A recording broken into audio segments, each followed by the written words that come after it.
സഹോദരന്മാരെ, ഞാനിപ്പോ ഒരു ഫോട്ടോ കണ്ട് ഫേസ്ബുക്കിൽ. നമ്മളെ ഏറനാട് MLA PK ബഷീർ ബഹുമാനപ്പെട്ട കാന്തപുരം ഉസ്താദിന്റെ അടുത്ത് പോയിട്ട് ഇരുന്നിട്ട് അനുഗ്രഹം വാങ്ങുന്ന ഒരു ഫോട്ടോ. അത് കണ്ടപ്പോ എനിക്ക് വളരെയധികം വിഷമം തോന്നി, ലജ്ജം തോന്നി. കാരണം ആരാണ് PK ബഷീർ? PK ബഷീർ എന്ന് പറയുന്ന വ്യക്തി കഴിഞ്ഞ നിയമസഭാ ഇലക്ഷനിൽ മത്സരിക്കുന്ന സമയത്ത് അവിടുന്ന് ഏറനാട് പ്രസംഗിച്ച ഒരു പ്രസംഗം ഇപ്പൊ സോഷ്യൽ മീഡിയയിലെല്ലാം കറങ്ങുന്നുണ്ട്. അദ്ദേഹം പറഞ്ഞെന്ന AP വോട്ട് എനിക്ക് വേണ്ട, ഐറ്റിങ്ങൾ എനിക്ക് വോട്ട് ചെയ്യൂല, പിന്നെ എന്തിനാ ഐറ്റിങ്ങളെ കാല് പിടിക്കുന്നതെല്ലാം പറഞ്ഞിട്ട് വളരെ മോശമായ രീതിയിൽ.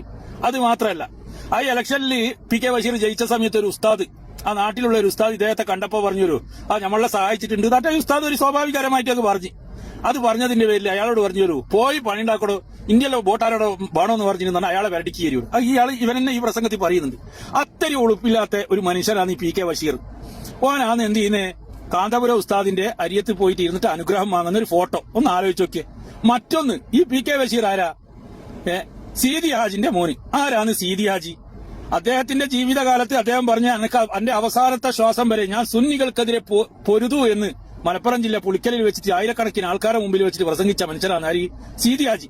പിന്നീട് അദ്ദേഹം മരണസമയത്ത് എന്തായാലും ഗുരുവായൂരപ്പല്ലിൽ വിശ്വാസം അർപ്പിച്ചിന്. അത് ഞാൻ പറഞ്ഞല്ല, അത് K കരുണാകരന്റെ മകള് പത്മജ പറഞ്ഞാണ്.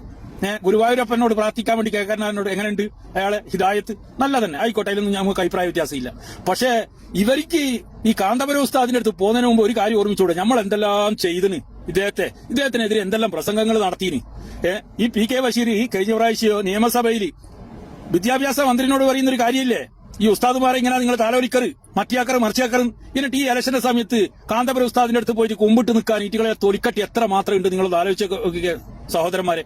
അത് മാത്ര ഒന്ന്, കോഴിക്കോട് സൗത്തിൽ മത്സരിക്കുന്ന ഫിറോസ് ബാബു എന്ന് പറയുന്ന വ്യക്തി, അദ്ദേഹം പ്രസംഗിച്ച പ്രസംഗം നിങ്ങളെല്ലാം കേട്ടിട്ടില്ലേ? എന്നാണ് കാന്തപുരം എന്തോ ഒരു മുത്തപ്പനിയാറ്റം കൂട്ടിയിട്ടാണ് യോജിപ്പിച്ചത് കാന്തപുരത്തെ. അദ്ദേഹം ഇഞ്ഞാന്ന് പോയിട്ട് കാന്തപുരത്തിനടുത്ത് കുമ്പിട്ട് നിൽക്കുന്നുണ്ട്. വല്ലാത്ത തൊലിക്കട്ടി തന്നെയല്ലേ ഇവര്. PK ബഷീർ, PK ഫിറോസ്, അതേപോലെ ഫിറോസ് ബാബു, PK ഫിറോസ് ബാബു അല്ലേ? എല്ലാം PK ആണ്, എല്ലാം കുഞ്ഞാലിക്കുട്ടിന്റെ കുടുംബക്കാരാണ്, എല്ലാം PK ആയിട്ടൊന്നും തിരിയുന്നില്ല. ഏതായാലും ഇരിക്കട്ടെ, ഇവരെങ്ങനെയാണ്, എന്ത് അടിസ്ഥാനത്തിൽ KM ഷാജി ഇവരെന്ത് അടിസ്ഥാനത്തിലാണ് ആ കാന്തപുരത്തിന്റെ അരികിലേക്ക്, ആ മർക്കസിലേക്ക് എന്ത് ഉളുപ്പിന്റെ അടിസ്ഥാനത്തിലാണ് ഇവർ കയറിപ്പോന്നു? സത്യത്തിൽ ഇവർക്ക് ഉളുപ്പില്ലാന്നറിയാം, ലീഗുകാർക്ക് ഉളുപ്പില്ലാന്നറിയാം, നേതാക്കന്മാർക്കും ഇല്ലാന്നറിയാം. എന്നാൽ കുറച്ചൊരു ചിന്തിക്കണ്ടേ, നമ്മൾ എന്തെല്ലാം ചെയ്തിന്, ഇദ്ദേഹത്തെ എന്തെല്ലാം പറഞ്ഞിന്, അതിങ്ങനെ സോഷ്യൽ മീഡിയയിൽ കറങ്ങുന്നില്ല, ഇത് നാട്ടുകാർ കാണുന്നില്ലേ? അങ്ങനെ എങ്ങനെയാണ് നമ്മൾ ഇദ്ദേഹത്തിന്റെ അടുത്ത് കയറി പോവുക? അദ്ദേഹം സ്വീകരിക്കൂ. ഈ കാന്തപുരം ഉസ്താദ് എന്ന് പറയുന്ന വ്യക്തിയുണ്ടല്ലോ, എല്ലാവരും സ്വീകരിക്കൂ. അദ്ദേഹത്തെ കല്ലെടുത്തെറിഞ്ഞോ ഞാൻ സ്വീകരിക്കൂ, അദ്ദേഹത്തെ ആക്രമിച്ചോ ഞാൻ സ്വീകരിക്കൂ, എല്ലാം. അതാണ് കാന്തപുരം ഉസ്താദിന്റെ മനസ്സ്.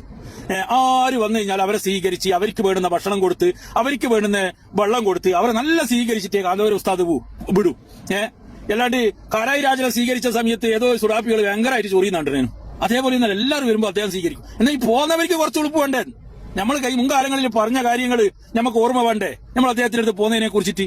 എന്നാൽ ഈ കാസർഗോഡ് മത്സരിക്കുന്ന കലക്ടർ മൈനാജിക്കാരെ പോലെയുള്ള, അല്ലെങ്കിൽ കുർക്കോളി മൊയ്തീൻകുട്ടിനെ പോലെയുള്ള ആൾക്കാർക്ക് പോകുന്നതിന് ഒരു പ്രശ്നമില്ല. കാരണം അവര് കാന്തപുരത്തിനെ എതിർക്കാനോ കാന്തപുരത്തിലെ പച്ച മാംസം തിന്നാനൊന്നും അവര് നിന്നിട്ടില്ല. അവര് ലീഗിന്റെ ഭാഗമായിട്ട് രാഷ്ട്രീയ പ്രവർത്തനം നടത്തുകയായിരുന്നു. അല്ലാണ്ട് ഈ PK ബഷീറും MK മുനീറിന്റെ വീട് ജപ്തിയാവൂരും. അദ്ദേഹത്തിന് നിങ്ങൾ ഓർമ്മിച്ചൊക്കെ മർക്കസ് പൂട്ടിക്കാൻ വേണ്ടിയിട്ട് ഊണും ഉറക്കോ ഇഞ്ഞ് നടന്ന മനുഷ്യനാണ്. അതായത് CH ന്റെ മോന് MK മുനീർ.